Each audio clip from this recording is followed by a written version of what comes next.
यज्ञ की व्यापक प्रक्रिया के दर्शन और रहस्य को जानने वाले आत्मदर्शी ऋषियों ने यज्ञ की प्रेरणा और शिक्षा के साथ साथ ज्ञान विज्ञान की अनेक धाराओं को जोड़कर मानव जीवन को समुन्नत बनाने के लिए जो विधा हमें दी, उसी का नाम है अग्निहोत्र या हवन। यह मात्र एक धार्मिक कृत्य या कर्मकांड नहीं है, बल्कि गहन चिंतन और शोध द्वारा स्थापित की गई प्रक्रिया है, जिसके मूल में मनोविज्ञान तथा भौतिक विज्ञान का अद्भुत समन्वय है। यज्ञ द्वारा लोक शिक्षण, पर्यावरण संतुलन और स्वास्थ्य संवर्धन के साथ साथ आध्यात्मिक तथा लौकिक उन्नति के नए आयाम खुलते हैं। यज्ञ के साथ गायत्री का समन्वय भारतीय संस्कृति की आधारशिला है। इसी नींव पर भारत ने प्राचीन काल में समस्त विश्व को स्थायी शांति और समृद्धि की राह पर आगे बढ़ाया था।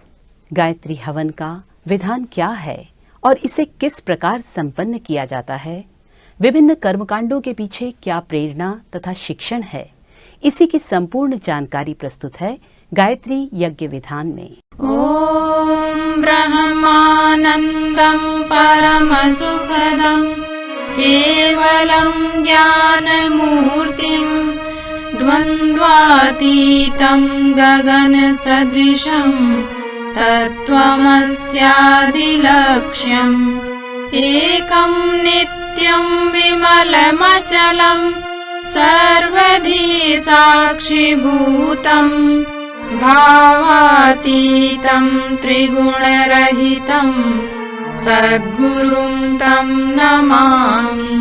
अखण्डानन्दबोधाय शिष्यसन्तापहारिणे सच्चिदानन्दरूपाय तस्मै श्रीगुरवे नमः।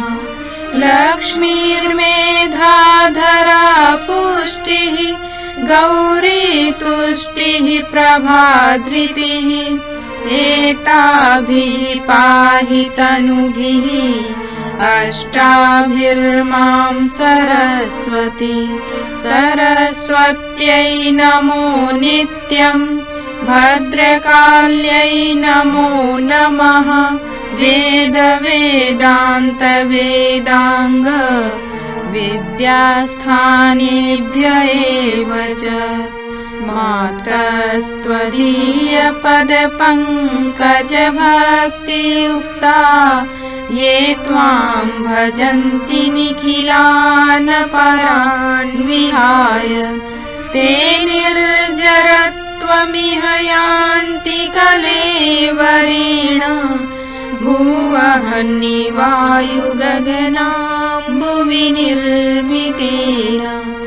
व्यासाय विष्णुरूपाय व्यासरूपाय विष्णवे नमो वै ब्रह्मनिधये वासिष्ठाय नमो नमः। नमोऽस्तु ते व्यास विशालबुद्धे पुल्लारविन्दायतपत्रनेत्र। येन त्वया भारततैलपूर्णः प्रज्वालितो ज्ञानमयः प्रदीपः। प्रज्वालितो ज्ञानमयः प्रदीपः। मंगलाचरणम्। यज्ञ जैसे पुनीत कार्य में भागीदार आत्माओं का अक्षत पुष्प से अभिनंदन किया जाता है। एक परिजन हाथ में अक्षत पुष्प लेकर खड़े हो जाएं। मंत्र के साथ सभी परिजनों के ऊपर अक्षत पुष्प की वर्षा करें। सभी याजक भावना करें कि हमारे ऊपर दैवी अनुग्रह बरस रहा है। ओम भद्रं कर्णेभिः शृणुयाम देवा भद्रं पश्येमाक्षभिर्यजत्राः स्थिरैरङ्गैस्तुष्टुवाग्वंशस्तनूभिः व्यशेमहि देवहितं यदायुः। पवित्रीकरणम्। सभी परिजन बाएं हाथ में जल लें, दाहिने हाथ से ढकें। मंत्र पूरित जल संपूर्ण शरीर पर छिड़क लें। भावना करें कि दैवी शक्तियाँ पवित्रता की वर्षा कर रही हैं। हम बाहर और भीतर से पवित्र हो रहे हैं। ॐ अपवित्रः पवित्रो वा सर्वावस्थाङ्गतोऽपि वा यः स्मरेत् पुण्डरीकाक्षं स बाह्याभ्यन्तरः शुचिः। ॐ पुनातु पुण्डरीकाक्षः पुनातु पुण्डरीकाक्षः पुनातु। आचमनम।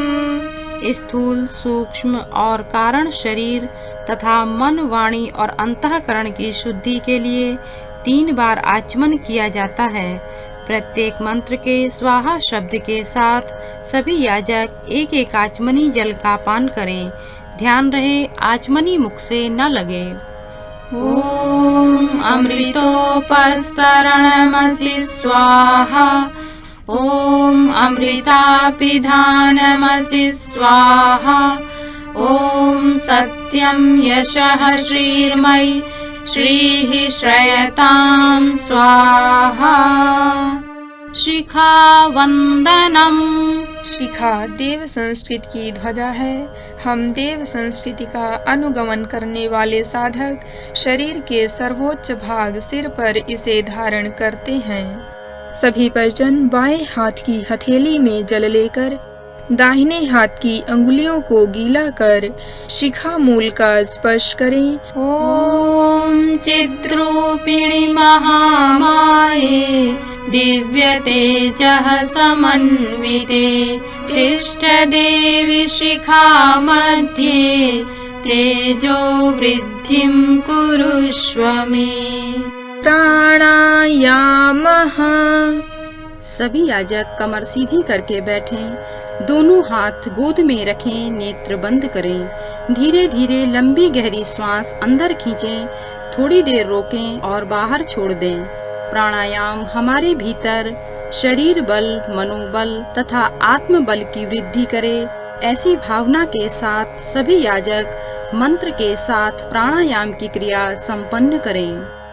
ॐ भूः ॐ भुवः ॐ स्वाहा ॐ महः ॐ जनः ॐ तपः ॐ सत्यम् ॐ तत्सवितुर्वरेण्यं भर्गो देवस्य धीमहि धियो यो नः प्रचोदयात्।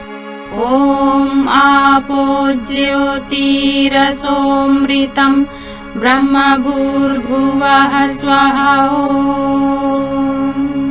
न्यासः।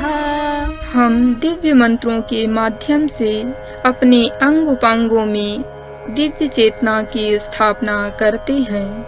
सभी परिजन बाएं हाथ की हथेली में जल लें, दाहिने हाथ की अंगुलियों को गीला कर निर्देशित अंगों को क्रमशः बाएं से दाएं स्पर्श करते चलें। भावना करें कि इन इंद्रियों में देवत्व की स्थापना हो रही है। ॐ वाङ्मे आस्यस्तु ॐ नसोर्मे प्राणोस्तु ॐ अक्ष्णोर्मे चक्षुरस्तु ॐ कर्णयोर्मे श्रोत्रमस्तु ॐ बाहोर्मे बलमस्तु ॐ ऊर्वोर्मे ओजोस्तु ॐ अरिष्टानि मेऽङ्गानि तनुस्तन्वाजलः। पृथ्वी माँ विशाल है, क्षमाशील है, अन्न जल प्रदान करने वाली है। धरती माता से प्रार्थना करें कि हे माँ हमें विशालता, सहनशीलता तथा उदारता जैसे दिव्य संस्कार प्रदान करें। इसी भावना के साथ एक आचमनी जल माता पृथ्वी पर समर्पित कर सभी याजक दोनों हाथों से धरती माता का स्पर्श कर प्रणाम करें। ओम पृथ्वी त्वया धृता लोका देवी त्वं विष्णुना धृता त्वं च धारय मां देवी पवित्रं कुरु चासनम्। चंदन धारणम। मस्तिष्क को शांत, शीतल एवं सुगंधित रखने की आवश्यकता का स्मरण कराने के लिए चंदन धारण किया जाता है। सभी परिजन अनामिका अंगुली में रोली लेकर परस्पर सम्मान की भावना से तिलक करें। ॐ चन्दनस्य महत्पुण्यं पवित्रं पापनाशनम् आपदां हरते नित्यं लक्ष्मीस्तिष्ठति सर्वदा। कलश पूजनम। कलश विश्व ब्रह्मांड का प्रतीक है। समस्त देव शक्तियाँ इसी में समाहित हैं। एक परिजन गंधाक्षत पुष्प आदि से कलश देवता का पूजन करें। शेष सभी परिजन अपनी अपनी भावनाएं समर्पित करें। ॐ तत्त्वायामि ब्रह्मणा वन्दमानः तदा शास्ते यजमानो हविर्भिः अहेडमानो वरुणेह बोध्युरुषग्वं समान आयुः प्रमोषीः। ॐ मनोज्योतिर्जुषतां माज्यस्य बृहस्पतिर्यज्ञमिमं तनोत्वरिष्टं यज्ञग्वं समिमं दधातु विश्वे देवास इह मादयन्ताम्। ॐ प्रतिष्ठ। ॐ वरुणाय नमः। आवाहयामि स्थापयामि ध्यायामि। गन्धाक्षतं पुष्पाणि धूपं दीपं नैवेद्यं समर्पयामि। ॐ कलशस्थ देवताभ्यो नमः। सभी परिजन हाथ जोड़कर कलश में स्थापित देवताओं की वंदना करें। ॐ कलशस्य मुखे विष्णुः कंठे रुद्रः समाश्रितः मूले त्वस्य स्थितो ब्रह्मा मध्ये मातृगणाः स्मृताः। कुक्षौ तु सागराः सर्वे सप्तद्वीपा वसुन्धरा। ऋग्वेदोऽथ यजुर्वेदः सामवेदो ह्यथर्वणः। अङ्गैश्च सहिताः सर्वे कलशन्तु समाश्रिताः। अत्र गायत्री सावित्री शान्तिपुष्टिकरी सदा। त्वयि तिष्ठन्ति भूतानि त्वयि प्राणाः प्रतिष्ठिताः। शिवः स्वयं त्वमेवासि विष्णुस्त्वं च प्रजापतिः। आदित्या वसवो रुद्रा विश्वे देवाः सपैत्रिकाः।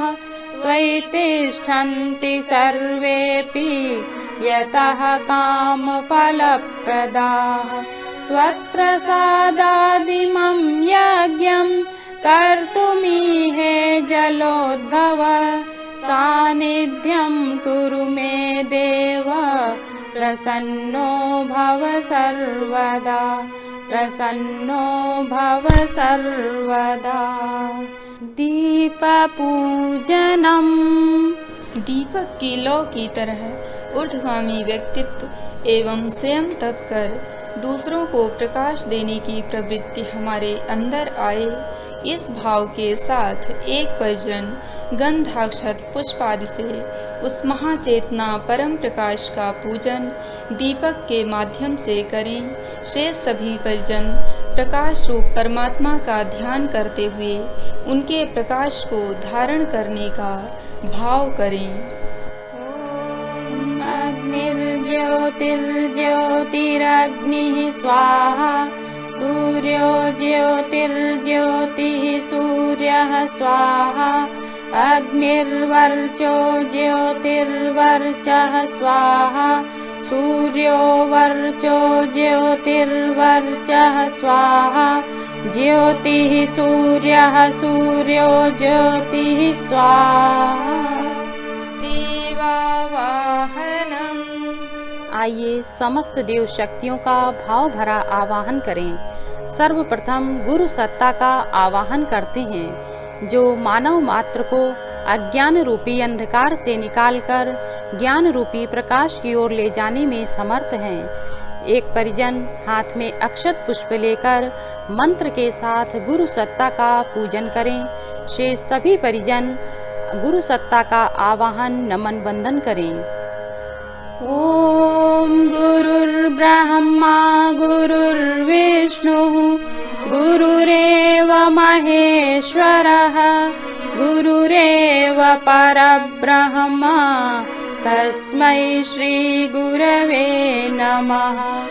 अखण्डमण्डलाकारं व्याप्तं येन चराचरं तत्पदं दर्शितं येन तस्मै श्री गुरवे नमः।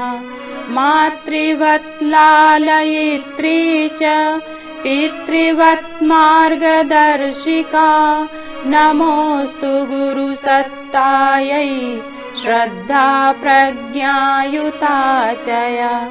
ओम श्री गुरवे नमः। आवाहयामि स्थापयामि ध्यायामि। तत्पश्चात वेद माता, देव माता, विश्व माता, सद्ज्ञान सद्भाव की अधिष्ठात्री माँ गायत्री का आवाहन पूजन करें। ओम आयातु वरदे देवी त्र्यक्षरे ब्रह्मवादिनी गायत्री छन्दसां मातः ब्रह्मयोने नमोस्तुते। ओम श्री गायत्र्यै नमः। आवाहयामि स्थापयामि ध्यायामि ततो नमस्कारं करोमि। ओम स्तुता मया वरदा वेदमाता प्रचोदयन्तां पावमानि द्विजानाम् आयुः प्राणं प्रजां पशुं कीर्तिं द्रविणं ब्रह्मवर्चसं मह्यं दत्त्वा व्रजत ब्रह्मलोकम्।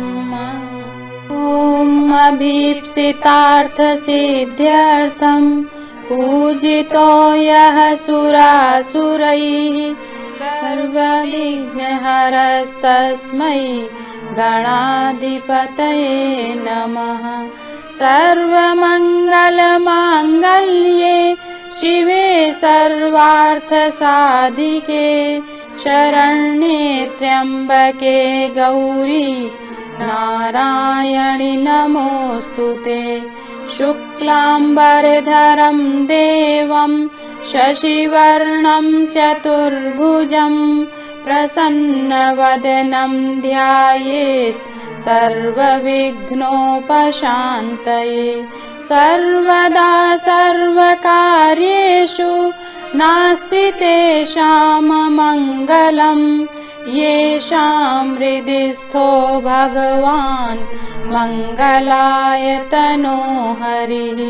विनायकं गुरुं भानुं ब्रह्म विष्णु महेश्वरान् सरस्वतीं प्रणौम्यादौ शान्तिकार्यार्थसिद्धये। मङ्गलं भगवान् विष्णुः मङ्गलं गरुडध्वजः मङ्गलं पुण्डरीकाक्षो मङ्गलाय तनो हरिः। त्वं वै चतुर्मुखो ब्रह्मा सत्यलोकपितामहः। आगच्छ मण्डले चास्मिन् मम सर्वार्थसिद्धये। शान्ताकारं भुजगशयनं पद्मनाभं सुरेशं विश्वाधारं गगनसदृशं मेघवर्णं शुभांगं। लक्ष्मीकान्तं कमलनयनं योगिभिर्ध्यानगम्यं वन्दे विष्णुं भवभयहरं सर्वलोकैकनाथम्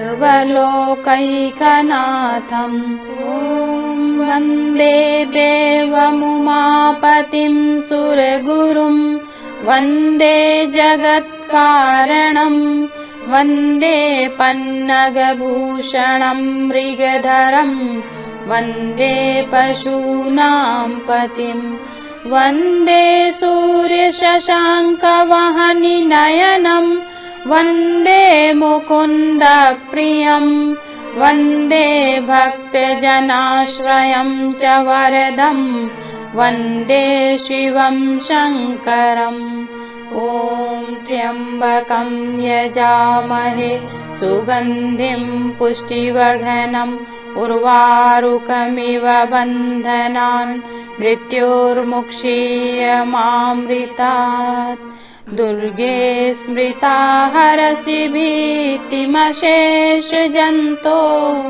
स्वस्थै स्मृता मतिमतीव शुभां ददासि दारिद्र्यदुःखभयहारिणि का त्वदन्या सर्वोपकारकरणाय सदार्द्रचित्ता ॐ शुक्लां ब्रह्मविचारसार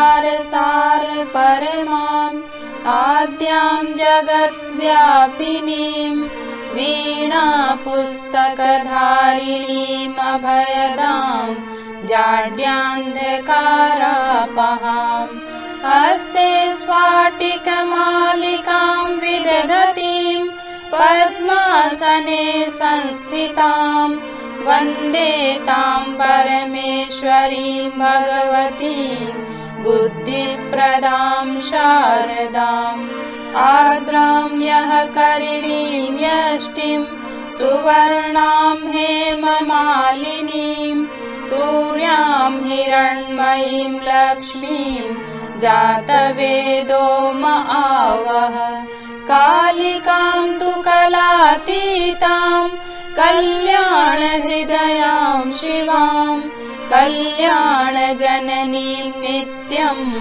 कल्याणीं पूजयाम्यहम् ॐ विष्णुपादाब्जसम्भूते गङ्गे त्रिपथगामिनी धर्मद्रवेति विख्याते पापं मे हर जह्नवी पुष्करादीनि तीर्थानि गङ्गाद्याः सरितस्तथा आगच्छन्तु पवित्राणि पूजाकाले सदा मम ब्रह्मा मुरारिस्त्रिपुरान्तकारी भानुः शशि भूमिसुतो बुधश्च गुरुश्च शुक्रः शनिराहुकेतवः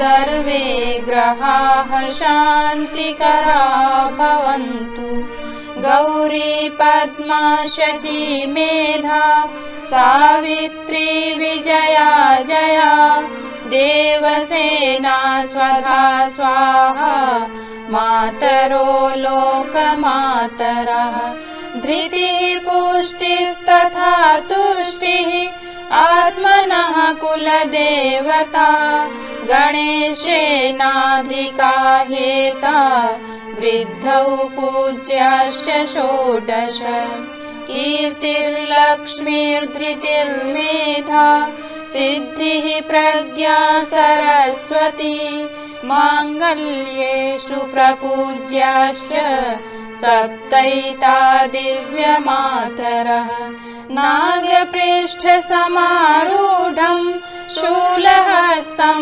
महाबलं पातालनायकं देवं वास्तुदेवं नमाम्यहम् क्षेत्रपालान् नमस्यामि सर्वारिष्टनिवारकान् अस्य यागस्य सिद्ध्यर्थं पूजयाराधितान् मया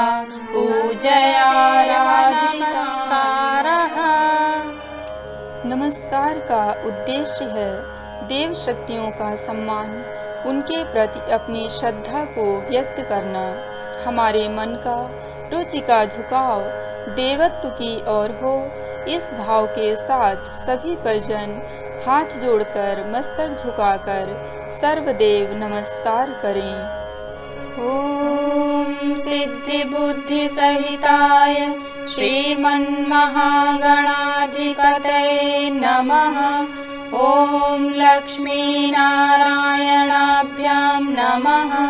ॐ उमामहेश्वराभ्यां नमः।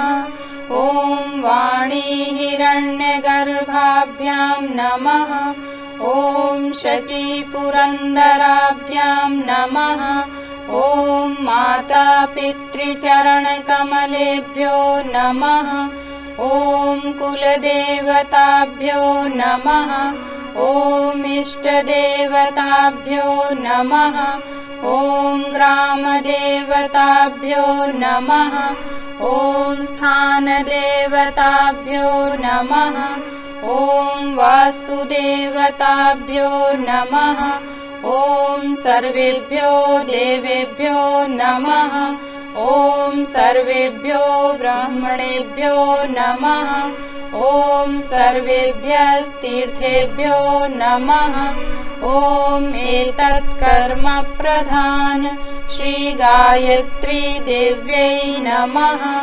ॐ पुण्यं पुण्याहं दीर्घमायुरस्तु।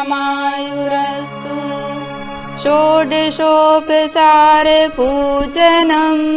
देवताओं को पदार्थों की भूख नहीं है। पदार्थों के समर्पण द्वारा जो भावना श्रद्धा व्यक्त होती है, देवता उसी से संतुष्ट होते हैं। इसी भावना के साथ एक परिजन खाली तस्तरी में निर्दिष्ट वस्तुओं को समर्पित करते चलें। शेष सभी याजक हाथ जोड़कर वस्तुओं के साथ जुड़ी वृत्तियों और गुणों के समर्पण का भाव करें। ॐ सर्वेभ्यो देवेभ्यो नमः। आवाहयामि स्थापयामि आसनं समर्पयामि पाद्यं समर्पयामि अर्घ्यं समर्पयामि आचमनं समर्पयामि स्नानं समर्पयामि वस्त्रं समर्पयामि यज्ञोपवीतं समर्पयामि गन्धं विलेपयामि अक्षतान् समर्पयामि पुष्पाणि समर्पयामि धूपम् आघ्रापयामि दीपं दर्शयामि नैवेद्यं निवेदयामि ताम्बूलपूगीफलानि समर्पयामि दक्षिणां समर्पयामि सर्वाभावे अक्षतान् समर्पयामि ततो नमस्कारं करोमि। ॐ नमोऽस्त्वनन्ताय सहस्रमूर्तये सहस्रपादाक्षिशिरोरुबाहवे सहस्रनाम्ने पुरुषाय शाश्वते सहस्रकोटियुगधारिणे नमः। सहस्रकोटियुगधारिणे नमः। स्वस्ति वाचनम्। स्वस्ति अर्थात कल्याणकारी। सभी के कल्याण की कामना करते हुए सभी परिजन दाहिने हाथ में अक्षत पुष्प जल लें, बायां हाथ नीचे रखें। मंत्र के पश्चात पूजा सामग्री एक खाली तस्तरी में एकत्र कर लें। ॐ गणानां त्वा गणपतिग्वं हवामहे प्रियाणां त्वा प्रियपतिग्वं हवामहे निधीनां त्वा निधिपतिग्वं हवामहे वसो मम आहमजानि गर्भधमा त्वमजासि गर्भधम्मा। ॐ स्वस्ति न इन्द्रो वृद्धश्रवाः स्वस्ति नः पूषा विश्ववेदाः स्वस्ति नस्तारक्ष्यो अरिष्टनेमिः स्वस्ति नो बृहस्पतिर्दधातु। ॐ पयः पृथिव्यां पय ओषधीषु पयो दिव्यन्तरिक्षे पयोधाः पयस्वतीः प्रदिशः सन्तु मह्यम्। ॐ विष्णोरराटमसि विष्णोः स्नप्त्रेस्थो विष्णोः स्यूरसि विष्णोर्ध्रुवोऽसि वैष्णवमसि विष्णवे त्वा। ॐ अग्निर्देवता वातो देवता सूर्यो देवता चन्द्रमा देवता वसवो देवता रुद्रा देवता आदित्या देवता मरुतो देवता विश्वे देवा देवता बृहस्पतिर्देवतेन्द्रो देवता वरुणो देवता। ॐ द्यौः शान्तिरन्तरिक्षगं शान्तिः पृथिवी शान्तिरापः शान्तिरोषधयः शान्तिः वनस्पतयः शान्तिर्विश्वे देवाः शान्तिर्ब्रह्म शान्तिः सर्वगं शान्तिः शान्तिरेव शान्तिः सामा शान्तिरेधि। ॐ विश्वानि देव सवितर्दुरितानि परासुव यद्भद्रं तन्न आशुव। ॐ शान्तिः शान्तिः शान्तिः सर्वारिष्टसुशान्तिर्भवतु। रक्षाविधानम्। दसों दिशाओं में विघ्नकारी शक्तियां हो सकती हैं। उन आसुरी शक्तियों से रक्षा हेतु सभी दिशाओं में मंत्र पूरित अक्षत डाले जाते हैं। एक परिजन बाएं हाथ में अक्षत लेकर खड़े हो जाएं। जिस दिशा की रक्षा का मंत्र बोला जाए उसी दिशा की ओर अक्षत छोड़ें। भावना करें कि हमारा यज्ञ विघ्नकारी शक्तियों से सुरक्षित हो रहा है। अक्षत छोड़ना पूर्व दिशा की ओर से प्रारंभ करें। घड़ी की सुई के अनुसार निर्दिष्ट दिशाओं में यज्ञ कुंड के चारों ओर अक्षत छोड़ते चलें। ॐ पूर्वे रक्षतु वाराः आग्नेयां गरुडध्वजः दक्षिणे पद्मनाभस्तु नैऋत्यां मधुसूदनः पश्चिमे चैव गोविन्दो वायव्यां तु जनार्दनः उत्तरे श्रीपतिरक्षेत् ऐशान्यां हि महेश्वरः ऊर्ध्वं रक्षतु धातावो ह्यधोऽनन्तश्च रक्षतु अनुक्तमपि यत्स्थानं रक्षत्विशो ममाद्रिधिक् अपसर्पन्तु ते भूता ये भूता भूमि संस्थिताः ये भूता विघ्नकर्तारः ते गच्छन्तु शिवाज्ञया अपक्रामन्तु भूतानि पिशाचाः सर्वतो दिशं सर्वेषां विरोधेन यज्ञकर्म समारभे यज्ञकर्म समारभे। अग्निस्थापनम्। यज्ञाग्नि को ब्रह्म का प्रतिनिधि मानकर यज्ञ कुंड में उसकी प्रतिष्ठा की जाती है। एक परिजन मंत्र के साथ कुंड में अग्नि की स्थापना करें तथा गंधाक्षत पुष्प आदि से पूजन करें। शेष सभी परिजन भावना पूर्वक प्रणाम करें। ॐ भूर्भुवः स्वर्द्यौरिव भूम्ना पृथिवीव वरिम्ना तस्यास्ते पृथिवी देवयजनि पृष्ठेऽग्निमन्नादमन्नाद्याया दधे अग्निं दूरयन्तीव हव्यवाहमुपब्रुवे देवाम् आसादयादिह। ॐ अग्नये नमः आवाहयामि स्थापयामि ध्यायामि। गन्धाक्षतं पुष्पाणि धूपं दीपं नैवेद्यं समर्पयामि। गायत्री स्तवनम्। हे सविता देवता, हमें पवित्र बना दें, पावन बना दें। गायत्री स्तवन की इस मूल भावना को हृदयंगम करते हुए सभी परिजन गायत्री स्तवन का गान करें। यन्मण्डलं दीप्तिकरं विशालं रत्नप्रभं तीव्रमनादिरूपं दारिद्र्यदुःखक्षयकारणं च पुनातु मां तत्सवितुर्वरेण्यं।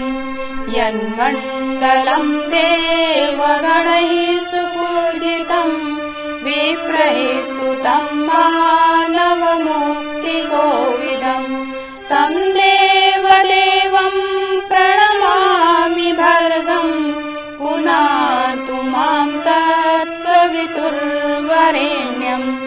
यन्मण्डलं ज्ञानघनं त्वगम्यं त्रैलोक्यपूज्यं त्रिगुणात्मरूपं समस्ततेजोमय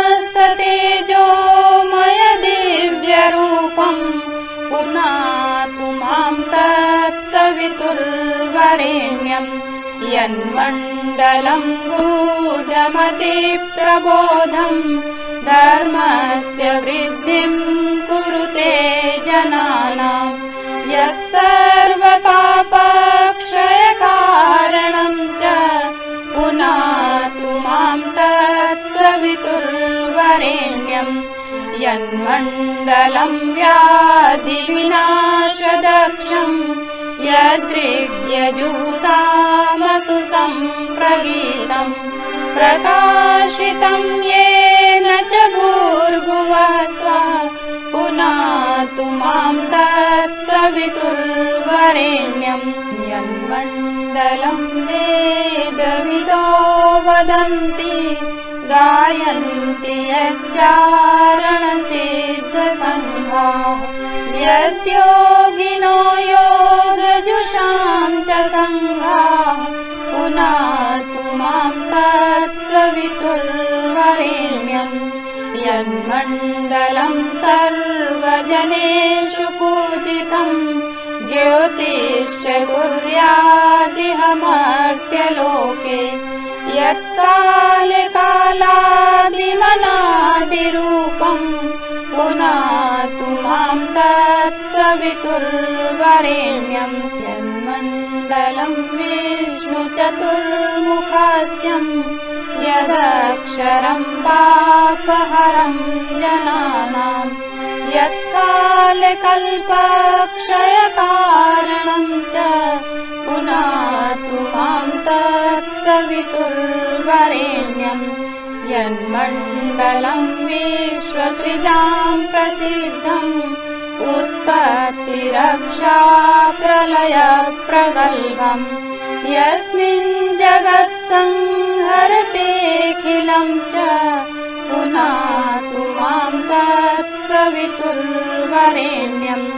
यन्मण्डलं सर्वगतस्य विष्णोः आत्मा परं धाम विशुद्धतत्त्वं सूक्ष्मान्तरैर्योगपथानुगम्यं पुनातु मां तत्सवितुर्वरेण्यं।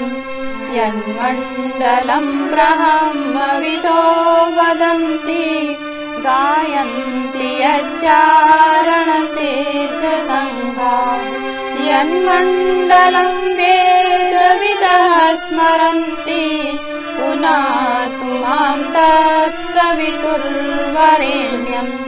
यन्मण्डलं वेदविदोपगीतं यद्योगिनां योगपथानुगम्यं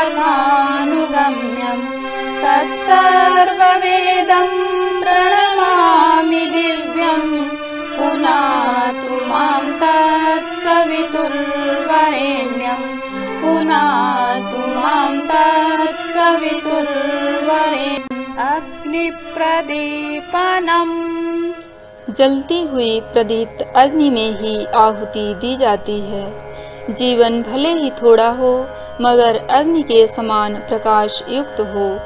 इसी भाव के साथ एक परिजन पंखे से हवा करके अग्नि प्रदीप्त करें। ॐ उद्बुद्ध्य स्वाग्ने प्रतिजागृहि त्वमिष्टापूर्ते सगं सृजेथामयं च अस्मिन् सधस्थे अध्युत्तरस्मिन् विश्वे देवा यजमानश्च सीदत। समिधाधानम्। 4 समिधाएं साधना, स्वाध्याय, संयम और सेवा, इन 4 सूत्रों का अवलंबन लेकर जीवन को लक्ष्य तक पहुंचाने की प्रेरणा देती हैं।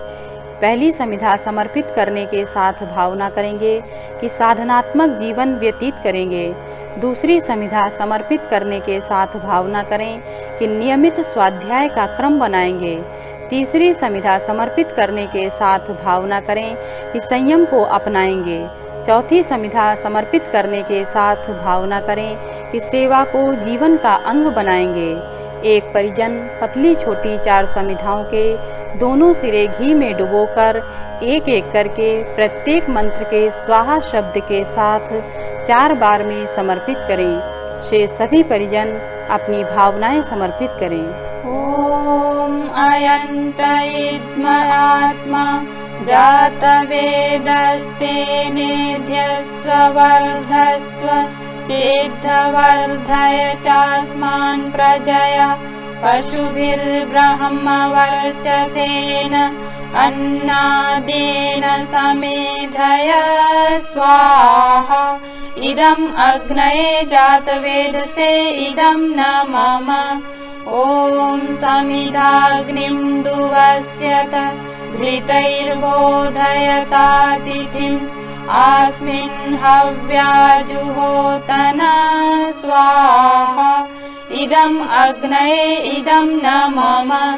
ॐ सुसमिद्धाय शोचिषे घृतं तीव्रं जुहोतन अग्नये जातवेदसे स्वाहा। इदम् अग्नये जातवेदसे इदं न मम।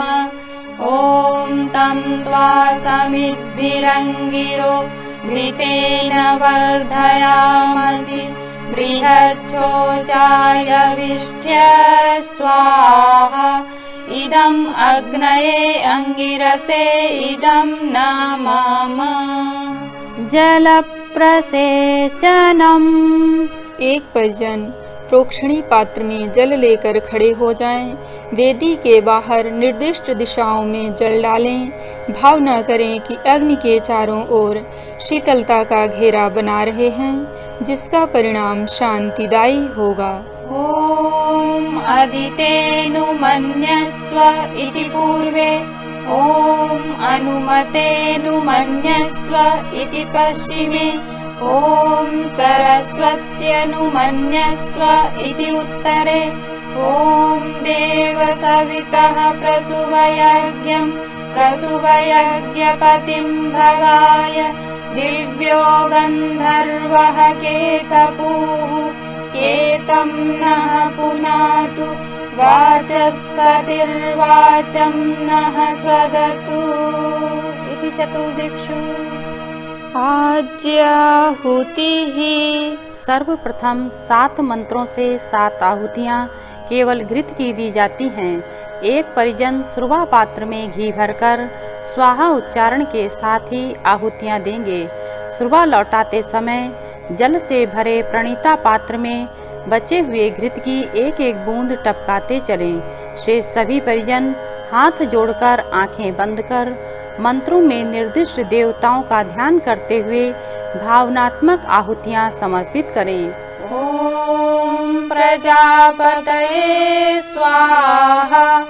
इदं प्रजापतये इदं न मम ॐ इन्द्राय स्वाहा इदं इन्द्राय इदं न मम ॐ अग्नये स्वाहा इदं अग्नये इदं न मम ॐ सोमाय स्वाहा इदं सोमाय इदं न मम ॐ भूः स्वाहा इदं अग्नये इदं न मम ॐ भुवः स्वाहा इदं वायवे इदं न मम ॐ स्वः स्वाहा इदं सूर्याय इदं न मम। गायत्री मंत्राहुतिः। सभी परिजन कमर सीधी करके बैठें। मध्यमा, अनामिका और अंगुष्ठ के सहारे थोड़ी थोड़ी हवन सामग्री लें। सबके लिए सद्बुद्धि सद्विवेक की प्रार्थना करते हुए गायत्री महामंत्र बोलें। स्वाहा के साथ इदम नमम अर्थात तेरा तुझको अर्पण का भाव करते हुए आहुति समर्पित करें। स्वाहा के पश्चात इदम गायत्री इदम नमम का उच्चारण करते चलें। ॐ भूर्भुवः स्वाहा तत्सवितुर्वरेण्यं भर्गो देवस्य धीमहि धियो यो नः प्रचोदयात्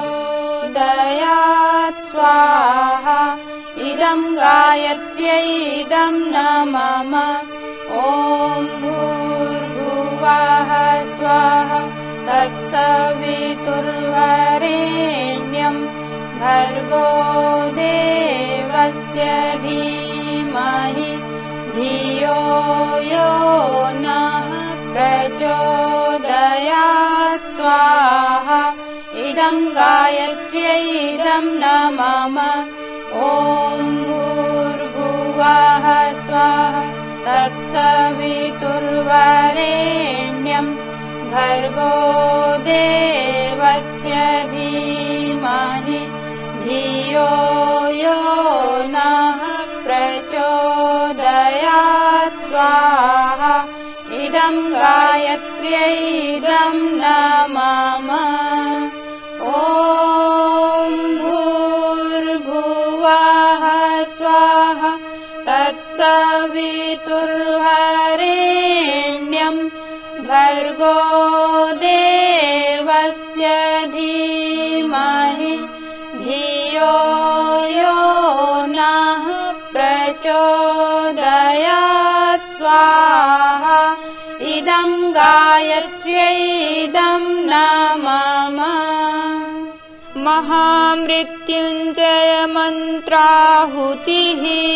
विश्व कल्याण तथा सबके लिए उज्जवल भविष्य की कामना करते हुए विशेष आहुतियां यज्ञ भगवान को समर्पित करें। ॐ त्र्यंबकं यजामहे सुगंधिं पुष्टिवर्धनम् उर्वारुकमिव बन्धनान् मृत्योर्मुक्षीयमामृतात् स्वाहा इदं महामृत्युंजयाय इदं न मम ॐ त्र्यंबकं यजामहे सुगंधिं पुष्टिवर्धनम् उर्वारुकमिव बन्धनान् मृत्योर्मुक्षीयमामृतात् स्वाहा इदं महामृत्युंजयाय इदं न मम ॐ त्र्यंबकं यजामहे सुगंधिं पुष्टिवर्धनम् उर्वारुकमिव बन्धनान् मृत्योर्मुक्षीयमामृतात् स्वाहा इदं महामृत्युंजयाय इदं न मम स्विष्टकृत् होमः यह प्रायश्चित आहुति कहलाती है। आहुतियों में जो कुछ भूल रह गई हो उसकी पूर्ति के लिए नैवेद्य समर्पित किया जाता है। एक प्रतिनिधि शुचि पात्र में मिष्ठान भरकर अपने स्थान पर बैठे बैठे ही यज्ञ भगवान को समर्पित करें। शेष सभी परिजन भावना करें कि हमारे संपूर्ण व्यक्तित्व में मधुरता का समावेश हो रहा है। ॐ यदस्य कर्मणोऽत्यरीरिचं यद्वा न्यूनमिहाकरम् अग्निष्टत्सृष्टकृद्विद्यात् सर्वं सृष्टं सुहृतं करोतु मे। अग्नये सृष्टकृते सुहृतहुते सर्वप्रायश्चित्ताहुतीनां कामानां समर्दयित्रे सर्वान्नः कामान् समर्दय स्वाहा। इदम् अग्नये सृष्टकृते इदं न मम। पूर्णाहुतिः। मनुष्य की गरिमा इस बात में है कि जो श्रेष्ठ संकल्प ले उसे पूर्णता तक पहुँचाए। पूर्णाहुति के लिए सभी परिजन खड़े हो जाएं। एक परिजन सुरुचि पात्र में सुपारी अथवा नारियल का गोला लें।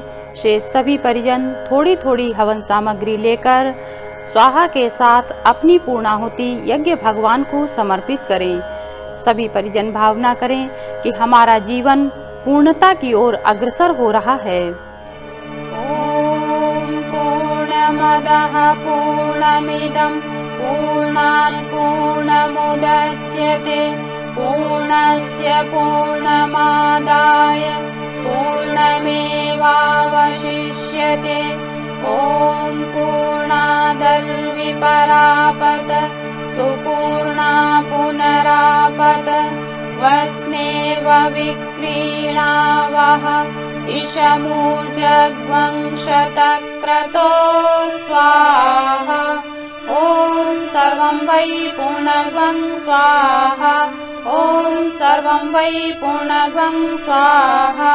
ॐ सर्वं वै पूर्णग्वं स्वाहा। वसोर्धारा। कार्य के प्रारंभ में जितना उत्साह एवं त्याग हो अंत में उससे भी अधिक बना रहे। सत्कृत्यों में अविरल स्नेह की धार कभी टूटने न पाए। इस भावना के साथ एक प्रतिनिधि शुचि पात्र में घी भर लें। धीरे धीरे धार बनाते हुए मंत्रोच्चार के साथ समर्पित करें।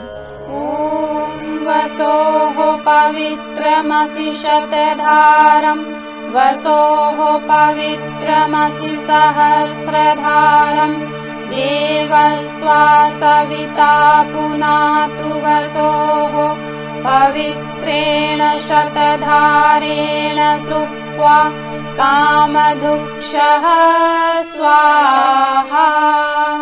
नीराजनम आरती। एक परिजन आरती में रखे दीपक को प्रज्वलित कर 3 बार जल घुमा लें।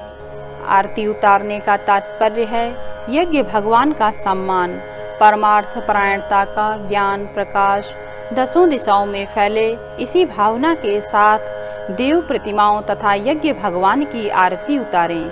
आरती के पश्चात पुनः 3 बार जल घुमाकर सभी परिजनों तक आरती पहुंचा दें। सभी परिजन हाथ जोड़कर भावना पूर्वक आरती संपन्न करें। यं ब्रह्म वेदान्तविदो वदन्ति परं प्रधानं पुरुषं तथान्ये विश्वोद्गतेः कारणमीश्वरं वा तस्मै नमो विघ्नविनाशनाय। ॐ यं ब्रह्मा वरुणेन्द्र रुद्रमरुतः स्तुन्वन्ति दिव्यैः स्तवैः वेदैः साङ्गपदक्रमोपनिषदैः गायन्ति यं सामगाः। ध्यानावस्थिततद्गतेन मनसा पश्यन्ति यं योगिनो यस्यान्तं न विदुः सुरासुरगणाः। देवाय तस्मै नमः, देवाय तस्मै नमः। घृतावघ्राणम्, प्रणीता पात्र में टपकाया हुआ घृत सभी परिजन दाहिने हाथ की अंगुलियों के अग्रभाग में लें।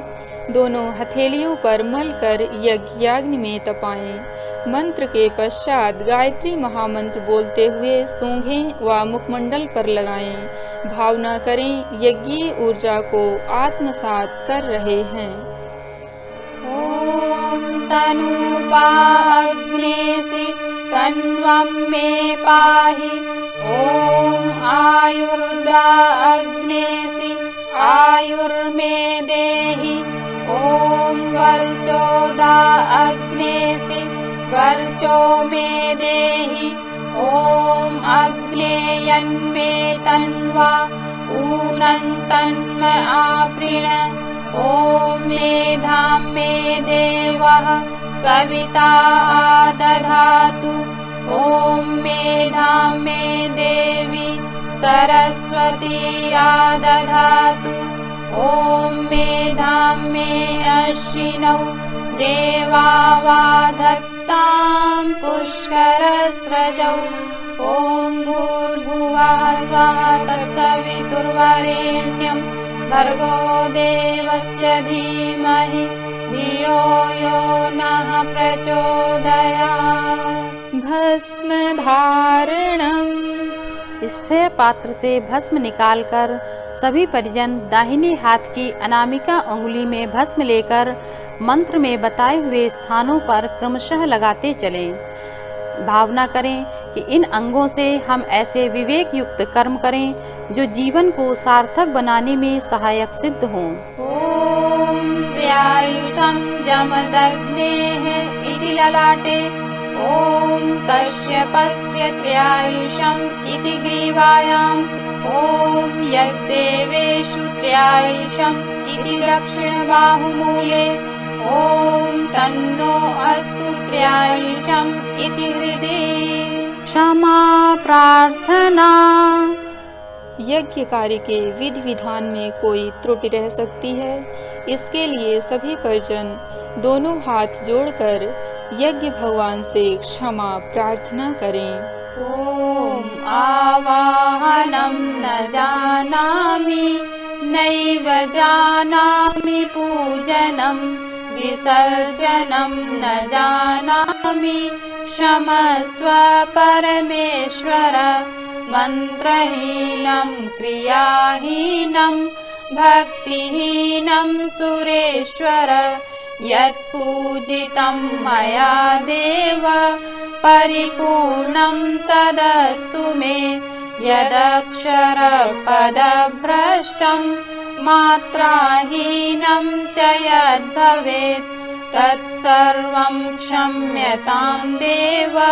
प्रसीद परमेश्वर।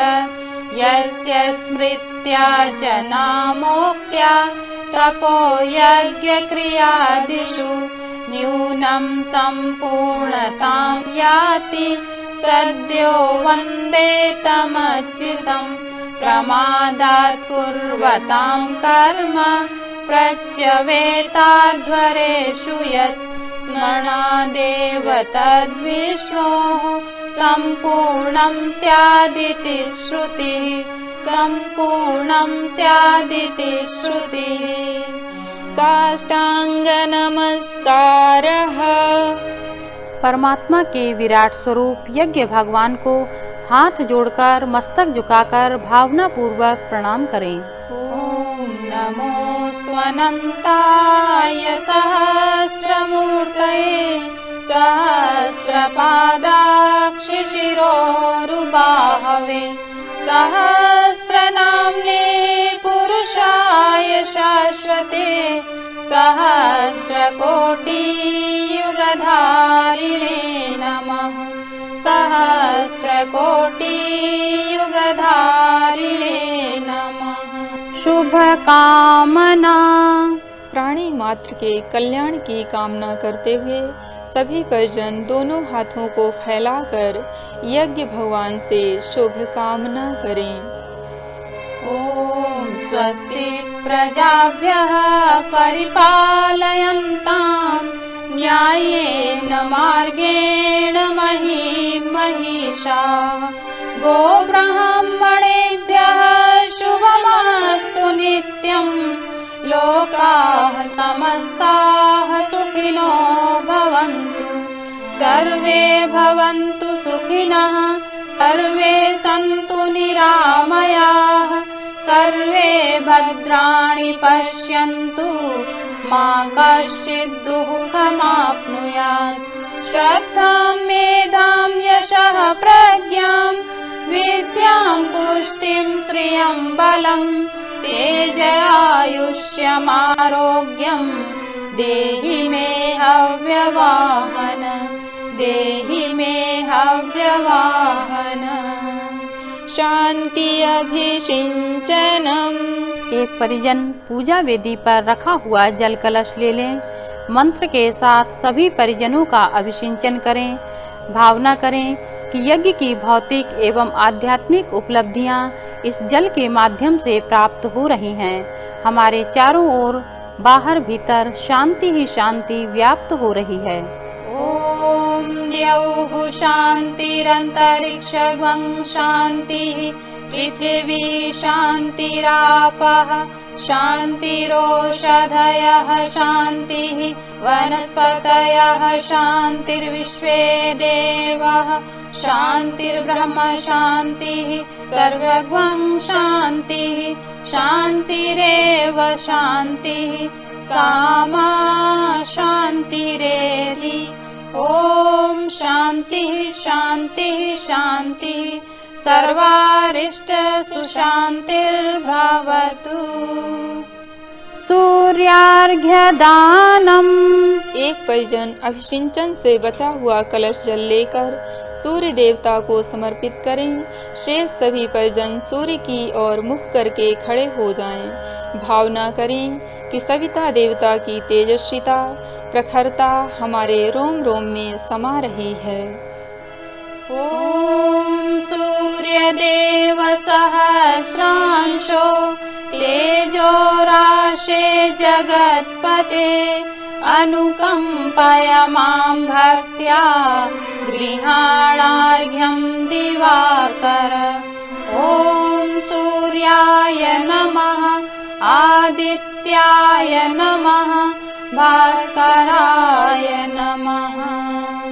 प्रदक्षिणा। अच्छे मार्ग पर सतत चलते रहने का संकल्प लेते हुए यज्ञ कुंड को केंद्र मानकर सभी परिजन अपने ही स्थान पर दाएं से बाएं घूमकर एक एक परिक्रमा पूरी करें। ओम यानि कानि च पापानि ज्ञाता ज्ञात कृतानि च तानि सर्वाणि नश्यन्ति प्रदक्षिण पदे पदे प्रदक्षिण पदे पदे। पुष्पांजलि। यह विदाई सत्कार मंत्र पुष्पांजलि के रूप में समर्पित किया जाता है। देव दक्षिणा के रूप में एक बुराई छोड़ने तथा एक अच्छाई ग्रहण करने का मन में संकल्प लेते हुए सभी परिजन हाथ में अक्षत पुष्प ले लें और मंत्र के पश्चात अपनी पुष्पांजलि पूजा वेदी पर समर्पित करें।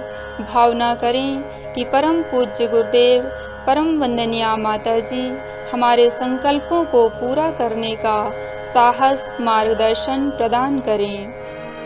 ओम यज्ञेन यज्ञमयजन्त देवाः तानि धर्माणि प्रथमान्यासन् तेहनाकं महिमानः सचन्त यत्र पूर्वे साध्याः सन्ति देवाः।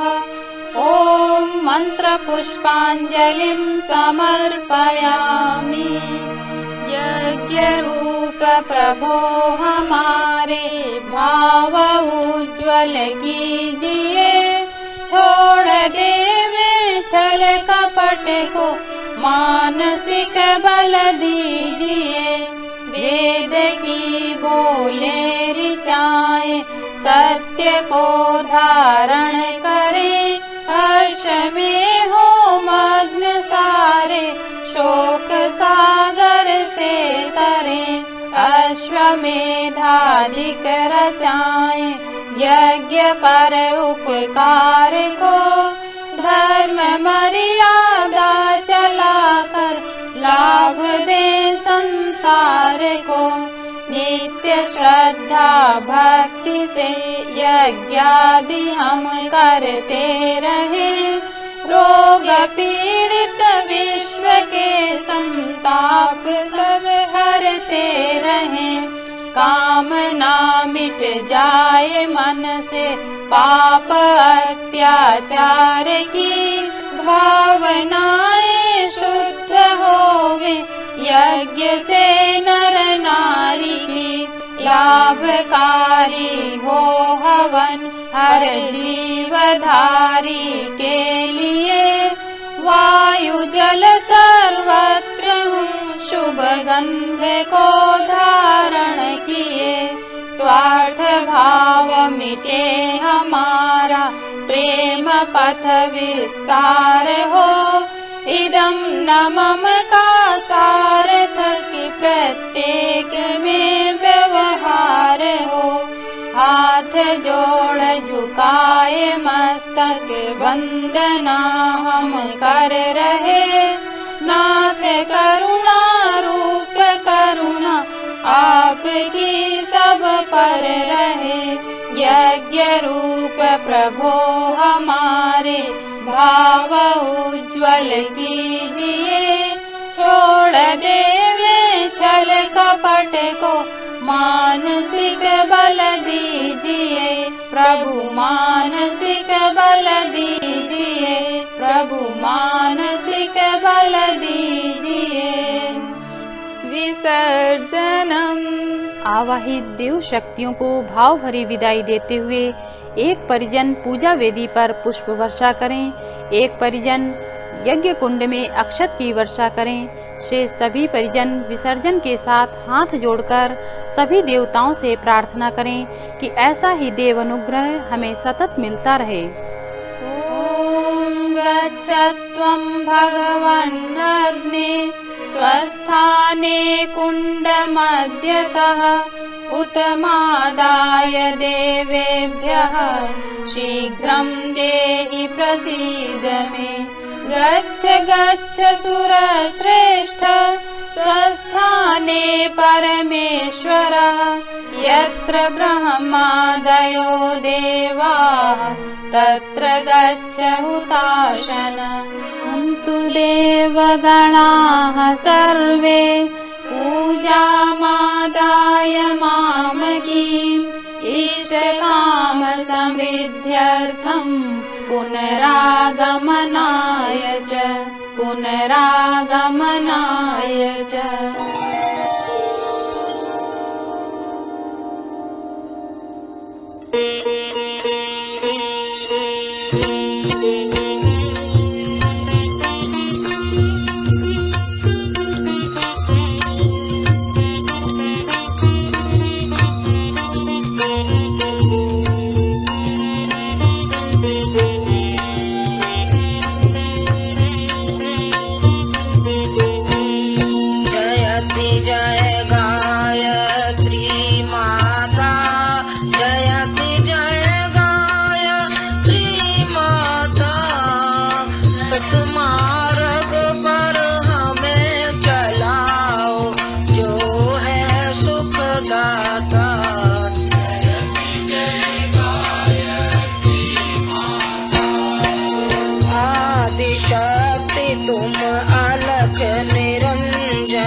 चरण